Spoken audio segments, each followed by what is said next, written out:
This is the LG G4. This is LG's flagship smartphone for 2015, but is it worth your smartphone buying bucks?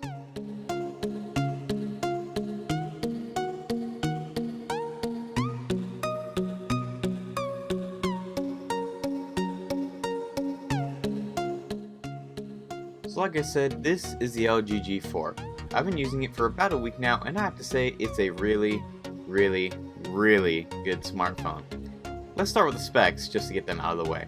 The G4 comes equipped with a Snapdragon 808 hexa-core processor, a 5.5-inch Quad HD Quantum IPS display with a pixel density of 538 pixels per inch. It also comes with a 3000 mAh removable, yes removable battery, 3 gigs of RAM, and 32 gigabytes of internal storage.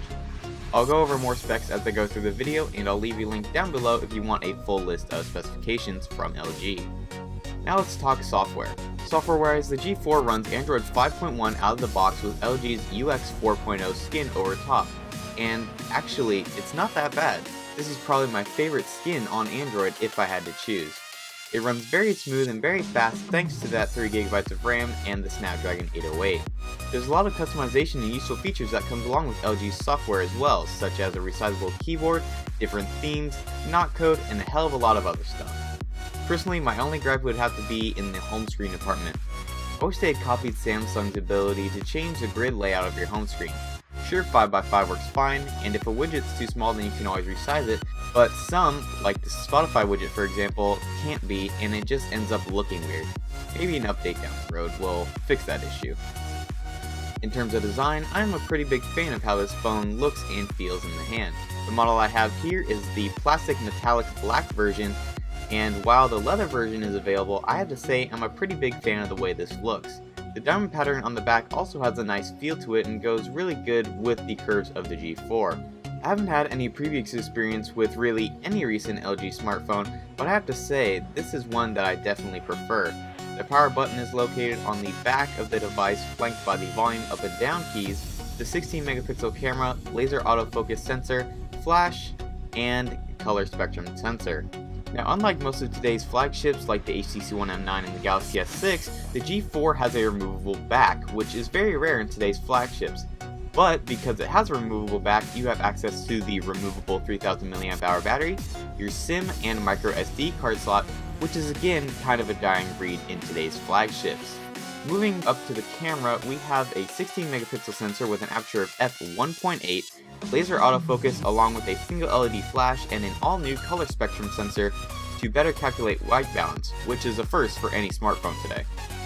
Flipping it over to the front, we have an 8 megapixel camera with an aperture of f2.0, and both of these cameras perform spectacularly. The manual mode is a thing of sorcery with its ability to manually adjust the focus, white balance, exposure, and ISO, as well as the shutter speed to fine-tune that image. Taking a look at some of the sample images I've taken, to me they just look stunning. The colors are accurate, the exposure is accurate, and overall the images are just spot on. I will be doing videos later on comparing the G4's camera to that of the OnePlus One and the iPhone 6 Plus, so be sure to hit that subscribe button to be notified when those videos drop. Now switching gears a bit, let's talk about performance. The phone can handle pretty much anything you throw at it and then a little more thanks to the Snapdragon 808 processor along with the 3 gigs of RAM. I wanted to test the performance in gaming on Mortal Kombat, but since the phone isn't really fully released yet, the G4 doesn't support it. So I decided to test Minecraft instead. Now I know that doesn't seem like a lot, but compared to my OnePlus One, the G4 handled it very well. No lag, no high temperatures, just a smooth overall experience. Now if you're more into graphically intensive games like Dead Trigger 2, don't worry. This can easily handle that and play as smooth as butter.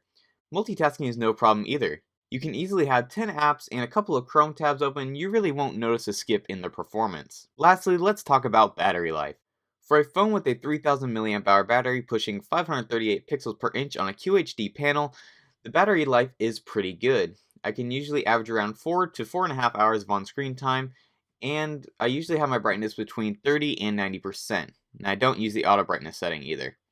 I couldn't figure out where they put the standby time, but if I do find it, then I will be sure to mention it in another video. All in all, to me, this is probably one of the best smartphones out on the market today. If you're looking for a killer camera, great display, removable battery, and expandable storage, this is pretty much your best and almost only option. Now I do plan on doing a month after review of the G4, so be sure to hit the subscribe button for that video as well. But that's going to be it for this video, guys. Thank you for watching, and have a great day, everyone.